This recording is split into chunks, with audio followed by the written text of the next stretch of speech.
Hello అండి, నా పేరు doctor Kareddy Sridhar Reddy, general and laparoscopic surgeon and laser స్పెషలిస్ట్ని.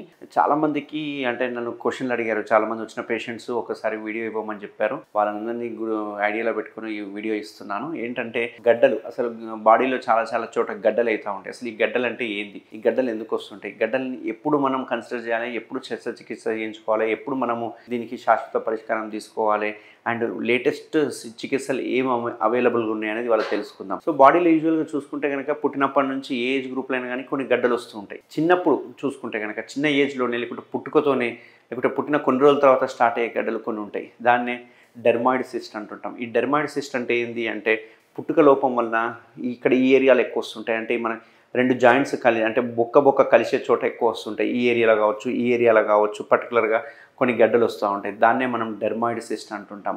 ఇట్లాంటి సిస్ట్లు వచ్చిన వాళ్ళకి మనం చిన్న ఎక్స్రే తీసేసి అవసరం అనుకుంటే చిన్న కోతలో మైక్రో సర్జరీలో మనం దీన్ని రిమూవ్ చేసుకోవచ్చు. పెద్ద స్కార్ కూడా ఏం ఫామ్ కాకుండా ఉంటుంది. వీటిని డెర్మాయిడ్ సిస్ట్లు అంటుంటాం. కొందరికి ఇటువైపు నెక్ దగ్గర చూసుకుంటే కనుక గౌదబిల్లలు అంటుంటాం. యూజువల్గా మనకి లింఫ్ నోడ్స్ అనే సిస్టమ్ ఉంటుంది అన్నట్టు. ఆ లింఫ్ నోడ్ సిస్టమ్ ఏంటి అంటే ఏదైనా బ్యాక్టీరియా కనుక బాడీలో ఎంటర్ అయిపోతే ఆ లింఫ్ నోడ్ దగ్గర మనకు ఫిల్టర్ చేసేస్తుంది అన్నట్టు. అక్కడ క్యాచ్ చేసి ఫిల్టర్ చేయడం వల్ల ఆ లింఫ్ నోడ్స్ అనేవి ఎన్లార్జ్ అవుతూ ఉంటాయి అన్నట్టు. దాన్ని మనం లింఫ్ నోడ్ ఎన్లార్జ్మెంట్ అంటుంటాం అన్నట్టు. ఇవి మామూలుగా మనకు నోట్లో కనుక మనకి ఏదైనా బ్యాక్టీరియా జాయిన్ అయిపోతే ఇక్కడ ఉన్న టాన్సిల్స్ అనేవి మనకు ఉబ్బిపోవడము, అవి ఫిల్టర్ చేయడం వల్ల అక్కడ ఉబ్బిపోవడం చేస్తుంది. చాలామందికి టాన్సిల్స్ అంటే ఐడియా ఉంది. బట్ ఇక్కడ మనకి ఈ వైపు చూసుకుంటే ఇటువైపు కావచ్చు చిన్న చిన్న గడ్డలు ఫామ్ అవుతూ ఉంటాయి. మనకు ఆ గడ్డలు ఎందుకు ఫామ్ అవుతాయి, దాన్నే మనము సర్వైకల్ లింఫ్ నోడ్స్ అంటాం అన్నట్టు. ఈ సర్వైకల్ లింఫ్ నోడ్స్ ఎందుకు వస్తుంటాయి అంటే ఫేస్లో కావచ్చు, తలలో కావచ్చు ఎటువంటి ఇన్ఫెక్షన్ ఉంటే కనుక ఆ ఇన్ఫెక్షన్ని అక్కడ ఫిల్టర్ చేసేస్తుంది. కాబట్టి అంటే బాడీ అంతా స్ప్రెడ్ అవ్వకుండా ఆ లింఫ్ నోడ్స్లో పోలీస్ స్టేషన్స్ అంటారు కదా, అట్లా పోలీస్ స్టేషన్ అరెస్ట్ చేసినట్టుగా ఆ ఏరియాలంతా అరెస్ట్ అయిపోతుంటాయి. సో ఇక్కడంతా గడ్డలు వస్తూ ఉంటాయి. ఆ గడ్డలు ఎందుకు వస్తుంటాయి, కొన్నిసార్లు చెవిలో పుండు కావచ్చు, చెవిలో చీము గారడం వల్ల కావచ్చు గడ్డలు వస్తుంటాయి. కొన్నిసార్లు తలలో డాండ్రూఫ్ ఉండడం వల్ల, కొన్నిసార్లు డాండ్రూఫే కాకుండా చిన్న చిన్న గుల్లలు ఫామ్ కావడం వల్ల లింఫ్ నోడ్స్ వచ్చే అవకాశాలు ఉంటాయి. కొన్నిసార్లు నోట్లో పుండ్లు అవుతుంటాయి. ఆఫ్థస్ అల్సర్స్ అంటుంటాం దీన్ని. ఈ ఆఫ్థస్ అల్సర్స్ అంటే నోట్లో పుండు కావడం వల్ల అక్కడున్న ఇన్ఫెక్షన్ ఇక్కడికి వెళ్ళిపోతూ ఉంటుంది. అంతేకాకుండా మోస్ట్ కామన్గా మన ఇండియాలో చూసుకుంటే కనుక టీబీ గడ్డలు అంటాం. ఈ టీబీ గడ్డలు అంటే ఏంటంటే టీబీ అంటాం కదా, ఆ TB tuberculosis disease. Tuberculosis disease ఉండడం వల్ల కూడా ఇక్కడ లింఫ్ నోడ్స్ అనేవి ఎన్లార్జ్ అవుతూ ఉంటాయి. అయితే ట్యూబర్క్లోసిస్ లింఫ్ నోడ్స్ వలన అంటే మిగతా గడ్డలు అయితే ఉన్నాయో యాంటీబయాటిక్ వేసుకుంటే పోతాయి. బట్ యాంటీబయాటిక్ వేసుకున్న పోని గడ్డలు ఉంటే కనుక వాటిని టీబీ గడ్డల కింద మనం యూజువల్గా కన్సిడర్ చేయాల్సి వస్తుంది. ఈ టీబీ గడ్డల లక్షణాలు ఏంటంటే కొన్నిసార్లు జ్వరం రావడం, రాత్రిపూట జ్వరం, ఈవినింగ్ జ్వరం రావడం కావచ్చు, లేకపోతే పెయిన్ ఉండదు. టీబీ గడ్డలు అయితే పెయిన్ ఉండదు. అదే బ్యాక్టీరియా గడ్డలు అయితే కనుక పెయిన్ ఉంటాయి. సో పెయిన్లెస్ గడ్డలు కనుక ఉన్న ఈ ఏరియాలు ఉంటే అవి టీబీ గడ్డలుగా మనం కన్సిడర్ చేయాలి. అవి కొంచెం సార్లు చూసుకుంటే అన్ని లింఫ్ నోడ్స్ అన్ని గడ్డలు ఒక దగ్గరికి అయిపోయి మొత్తం గుత్తులుగా ఫామ్ అవుతూ ఉంటాయి.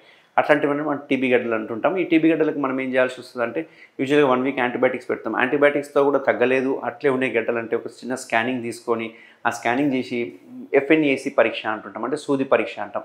ఆ సూది పరీక్ష చేసి దానిలో మనకు ఏఎఫ్బి అంటారు అన్నట్టు. ఏఎఫ్బి స్టెయిన్స్ ఉన్నాయా లేకుంటే ట్యూబర్క్లోసిస్ బ్యాక్టీరియా ఉందా అని కనుక్కొని, ఒకవేళ ట్యూబర్క్లోసిస్ బ్యాక్టీరియా ఉంది అని తెలిస్తే కనుక దానికి మనము 6 నెలల నుంచి 8 నెలల ట్రీట్మెంట్ వాడడం వల్ల ఈ గడ్డలన్నీ మొత్తం క్లోజ్ అయిపోతాయి. ఓసారి ఈ టీబీ గడ్డలు సెకండరీ ఇన్ఫెక్షన్ అయిపోవడం వల్ల అక్కడ యాబ్సెస్ ఫామ్ అయిపోతుంది, పుండులాగా అయిపోతుంది, చీమ్ పడుతుంది. అట్లాంటి చీమ్ కనుక ఉంటే కనుక ఖచ్చితంగా మనం కొంచెం కోత పెట్టేసి ఆ చీమ్నంతా బయటికి తీయడం అనేది జరుగుతూ ఉంటుంది. ఐఎన్డి అంటారు, దీనే ఇన్సిషనల్ డ్రైనేజ్ అంటారు. కొన్నిసార్లు లింఫ్ నోడ్స్ పెద్దగా ఉన్నాయి, దాని నుంచి మనకి ఏం తెలియట్లేదు అనుకుంటే కనుక చిన్న ముక్క పరీక్ష అంటాం కదా, దానికి చిన్న కట్ చేసి అందులో ఉన్న ముక్క పరీక్షని సిబినాట్ అని ఒక టెస్ట్కి పంపించడం జరుగుతుంది. దానిలో మనకు జీన్ ఎక్స్పర్ట్ ద్వారా మనకు టీబీ ఉందా లేదా అనేది తెలిసిపోతుంటుంది. ఇట్లాంటి టీబీ గడ్డలు ఉంటాయి. కొన్ని క్యాన్సర్ గడ్డలు ఉంటాయి, దాన్నే లింఫోమాస్ అంటుంటాం అన్నట్టు. ఈ లింఫోమాస్ ఉండడం కూడా ఇక్కడ కూడా అన్ని తెలియకుండానే గడ్డలుగా ఇటువైపు కావచ్చు లేకుంటే ఈ ఏరియాలో కావచ్చు, లేకుంటే గజలలో కావచ్చు, ఇట్లాంటి గడ్డలు మనం చూస్తూ ఉంటాం అన్నట్టు. వీటిని లింఫోమాస్ అంటాం. ఇది ఒక రకమైన క్యాన్సర్కి సంబంధించిన డిసీజ్. దీన్ని కూడా మనం కీమోథెరపీ చేసుకోవడం వల్ల, రేడియోథెరపీ చేసుకోవడం వల్ల ఇవి మనం క్యూర్ చేసుకోవచ్చు అన్నట్టు. అంతేకాకుండా ఇంకా కొన్ని గడ్డలు చూసుకుంటే కనుక లైపోమాస్ అంటుంటాం. బాడీ అంతా చిన్న గుత్తులుగా గడ్డలుగా సాఫ్ట్ ఉంటాయి, మెత్తగా ఉంటాయి, ఎటువంటి నొప్పి ఉండదు, కానీ గడ్డలు మాత్రం కనిపిస్తుంటాయి. వాటిని మనం లైపోమా అంటాం అన్నట్టు. ఈ లైపోమా అంటే ఏంటంటే ఫ్యాట్ కొంచెం అక్యుములేట్ అయిపోవడం వల్ల అక్కడ మనకు వస్తుంటుంది. కొన్ని సందర్భాల్లో ఆడవాళ్ళలో చూసుకుంటే బ్రెస్ట్లో కూడా డెవలప్ అవుతుంటాయి. దాన్ని మనం ఫైబ్రో అడినోమాస్ అంటాం అన్నట్టు. అదే కాకుండా చేతుల మీద ఎక్కువ కనిపిస్తుంటాయి. ఈ చేతుల మీద ఎక్కువ కనిపించే వాటిని లైపోమాస్ అంటాం. దాని లక్షణాలు ఎలా ఉంటాయంటే ఎటువంటి పెయిన్ ఉండదు, బట్ స్వెల్లింగ్ ఉంటుంది, ముట్టుకుంటే స్లిప్ అవుతున్నట్టు అనిపిస్తుంది, సైజు పెరుగుతున్నట్టు కనిపిస్తుంటుంది. ఇట్లాంటి వాటిని మనం లైపోమా అంటాం. ఆ లైపోమాని కొన్ని సందర్భాల్లో పెయిన్ లేకున్నా కానీ మనం పెద్దగా సైజు ఉందంటే కాస్మెటిక్ పర్పస్గా తీసేయాల్సి వస్తుంది. వెరీ రేర్గా చూసుకుంటే ఇది క్యాన్సర్గా కూడా మారే అవకాశాలు ఉంటాయి. దీన్ని లైపోసార్కోమా అంటుంటాం అన్నట్టు. ఇంకా కొన్ని గడ్డలు చూసుకుంటే కనుక పెయిన్ ఉంటుంది కానీ స్లిప్ అవ్వదు, హార్డ్గా ఉంటుంది, ముట్టుకుంటే చిన్న చిన్న గ్రాన్యుల్స్ లాగా ఉంటుంది. దాన్ని న్యూరోఫైబ్రోమా అంటారు అన్నట్టు. దాన్ని న్యూరోఫైబ్రోమాస్ అంటారు. అవి ఏంటంటే నర్వ్ షీత్ మీద ఉంటుంటాయి. దీనివల్ల మనం యాక్షన్ చేసేటప్పుడు అంటే చెయ్యి ఆడించినప్పుడు కావచ్చు, లేకపోతే ఆ ఏరియాలో కొంచెము మంటగా నొప్పిగా ఉంటుంది, ముట్టుకుంటే కూడా నొప్పిగా అనిపిస్తుంటుంది, కదిలించినప్పుడు కూడా నొప్పిగా అనిపిస్తూ ఉంటుంది. దాన్ని న్యూరోఫైబ్రోమాస్ అంటారు. దీనికి మనం తీసేయడం జరుగుతుంది. కానీ న్యూరోఫైబ్రోమాస్ ప్రాబ్లం ఏంటంటే ఒక చోట తీస్తే ఇంకో చోట వచ్చే అవకాశాలు ఉంటాయి. లైపోమాలు అట్లా రావు, బట్ న్యూరోఫైబ్రోమాలు వచ్చే అవకాశాలు ఉంటాయి. వీటిని న్యూరోఫైబ్రోమా, ఇది కూడా క్యాన్సర్ కాదు, దీనికి ఎటువంటి ప్రాబ్లమ్స్ ఉండదు. కానీ పెయిన్ఫుల్ ఉందంటే మాత్రం ఖచ్చితంగా తీసేసేస్తాం. ఇంకా కొన్ని చూసుకుంటే కనుక చాలామందికి వ్రిస్ట్ దగ్గర కనిపిస్తూ ఉంటుంది. ఈ వ్రిస్ట్ దగ్గర చిన్న స్వెల్లింగ్ కనిపిస్తుంటుంది. దీన్ని గ్యాంగ్లియన్ సిస్ట్ అంటాం అన్నట్టు. ఈ గ్యాంగ్లియన్ సిస్ట్ ఏంటి అంటే అది కూడా షీత్ మీదనే ఉంటుంది. దాంట్లో చిన్న జెల్లీ లాంటిది ఒక పదార్థం ఉంటుంది. దీనికి కూడా మనం చిన్న సర్జరీ చేసి తీసేయడం జరుగుతుంది. బట్ దీనిలో కూడా రికరెన్స్ రేట్ ఎక్కువ ఉంటుంది. కొందరికి గజ్జలలో బిల్లలు ఫామ్ అవుతుంటాయి. కాళ్ళల్లో ఏదైనా ఇన్ఫెక్షన్ ఉంది అంటే మనకి ఇక్కడైతే నెక్ దగ్గర ఎట్లయితే పోలీస్ స్టేషన్లు ఉన్నాయో గజ్జలలో కూడా పోలీస్ స్టేషన్లు ఉన్నట్టు అక్కడ బ్యాక్టీరియా ఇన్ఫెక్షన్స్ అంతా అక్కడ ఫిల్టర్ అయిపోవడం వల్ల అక్కడ గజ్జలలో వాపు వస్తూ ఉంటుంది. వాటికి ఎటువంటి సర్జరీ అవసరం లేదు. జస్ట్ మనం మందులు వాడడం వల్ల బిల్లలు తగ్గిపోతూ ఉంటాయి. మనకంటే ఫ్రీక్వెంట్గా ఈడొచ్చినట్టే అక్కడ కూడా టీబీ గడ్డలు వచ్చే అవకాశాలు ఉంటాయి. అట్లా టీబీ గడ్డలు వచ్చి ఓసారి కోల్డ్ యాబ్సెస్ ఫామ్ అయ్యే అవకాశాలు ఉంటాయి. ఎటువంటి పెయిన్ ఉండదు, బట్ యాబ్సెస్ క్యావిటీ ఉంటుంది. అట్లాంటి వాళ్ళు కూడా మనం చిన్న డ్రైన్ చేయడం కానీ టీబీ ట్రీట్మెంట్ స్టార్ట్ చేయడం వల్ల కానీ ఇవన్నీ చేయడం వల్ల పోతుంది అన్నమాట. సో అంటే నేను చెప్పడం ఏంటంటే బాడీలో ఎక్కడైనా గడ్డలు వస్తే కనుక దాన్ని నెగ్లెక్ట్ చేయకూడదు. ఖచ్చితంగా అవి క్యాన్సర్గా మారే అవకాశాలు ఉంటాయి కొన్ని గడ్డలు.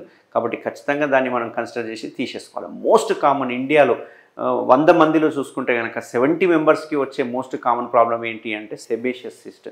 ఈ సెబేషియస్ సిస్ట్ ఏంటి అంటే సీబమ్ అనే గ్లాండ్స్ ఉంటాయి మన బాడీలో, చర్మం కిందనే సీబమ్ అనే గ్లాండ్స్ ఉంటాయి. అందులోకి వెళ్ళి మనకు ఒక ఆయిల్ పదార్థం రిలీజ్ అవుతూ ఉంటుంది చర్మం అంతా స్మూత్గా మాయిశ్చర్ అవ్వడానికి. కొన్నిసార్లు అవి బ్లాక్ అవుతూ ఉంటాయి. అవి బ్లాక్ అవ్వడం వల్ల ఆ లోపల ఉన్న సీబమ్ ఏదైతే ఉందో ఆ గ్లాండ్ ఉత్పత్తి చేసే రసాయనాలు ఏదైతే ఉన్నాయో రసాయనాలు అట్లే లోపలనే ఉండిపోయి మెల్లగా సెకండరీ ఇన్ఫెక్షన్కి లోన్ అవ్వడం వల్ల అది గ్లాండ్ ఉబ్బిపోతుంటుంది, ఎర్రగా అయిపోవడము, నొప్పి ఉండడము, కొన్నిసార్లు అక్కడ నుంచి చీము గారడము, గడ్డ పగిలిపోవడం చూస్తూ ఉంటాము. కొందరికి గడ్డ ఉంటుంది కానీ ఏం పగలదు, లోపల మాత్రం అట్లే ఉంటుంది. ఓసారి సెకండరీ ఇన్ఫెక్షన్ రావడం వల్ల అప్పుడప్పుడు నొప్పి అనిపిస్తూ ఉంటుంది. అవి ఎక్కువ చూసుకుంటే నేప్ ఆఫ్ ది నెక్ కానీ బ్యాక్ కానీ ఇట్లాంటి ఏరియాలు ఎక్కువ వస్తూ ఉంటాయి అన్నట్టు. దాన్ని సెబేషియస్ సిస్ట్ అంటారు అన్నట్టు. దీన్ని కూడా ఖచ్చితంగా ఎక్సిషన్ చేసుకోవాల్సి వస్తుంది. చిన్న ఇన్సిషన్ ఇచ్చేసి దాన్ని తీసేయడము, 2 కుట్లేయడం వల్ల దీన్ని మనం హీల్ చేయొచ్చు. అంటే బాడీలో ఏ గడ్డలు వచ్చినా కానీ తీసేసుకోవాలి కంపల్సరీగా. మనం చేసే సర్జరీ పేరు ఏంటి అంటే పర్టికులర్ ట్రీట్మెంట్ రేంజ్ హాస్పిటల్లో మైక్రో సర్జరీ అన్నట్టు. చిన్న సర్జరీ చేయడం వల్ల చిన్న కోతలోనే దీని గడ్డలనేది తీసేయడం జరుగుతుంది. 1-2 కుట్లు కూడా అవి కూడా అబ్జర్వబుల్ సూచర్స్ చేయడం వల్ల వాళ్ళు ఇమ్మీడియట్గా ఇంటికి వెళ్ళిపోవచ్చు, వాళ్ళ పనులు చేసుకోవచ్చు. ఎటువంటి డ్రెస్సింగ్స్ అవసరం లేదు, కుట్లు తీయాల్సిన అవసరం లేదు. అవంతకవే కరిగిపోయే కుట్లు కాబట్టి అవంతకవే కరిగిపోతాయి అన్నట్టు. సో ఎవరికైనా బాడీలో ఇట్లాంటి గడ్డలు ఏదైనా కనుక ఉంటే కనుక ఖచ్చితంగా నన్ను కన్సల్ట్ అవ్వండి. మనము మైక్రో సర్జరీ చేయడం వల్ల దీని శాశ్వత పరిష్కారం అందించవచ్చు. Thank you very much. Thank you Sridhar Reddy sir. Thank you doctor Sridhar Reddy sir. Thank you Sridhar Reddy sir. Thank you Sridhar Reddy sir. Thank you Sridhar Reddy sir. Thank you Sridhar Reddy sir. Thank you Sridhar Reddy sir. Thank you Sridhar Reddy sir. Thank you Sridhar Reddy sir. Thank you Sridhar Reddy sir.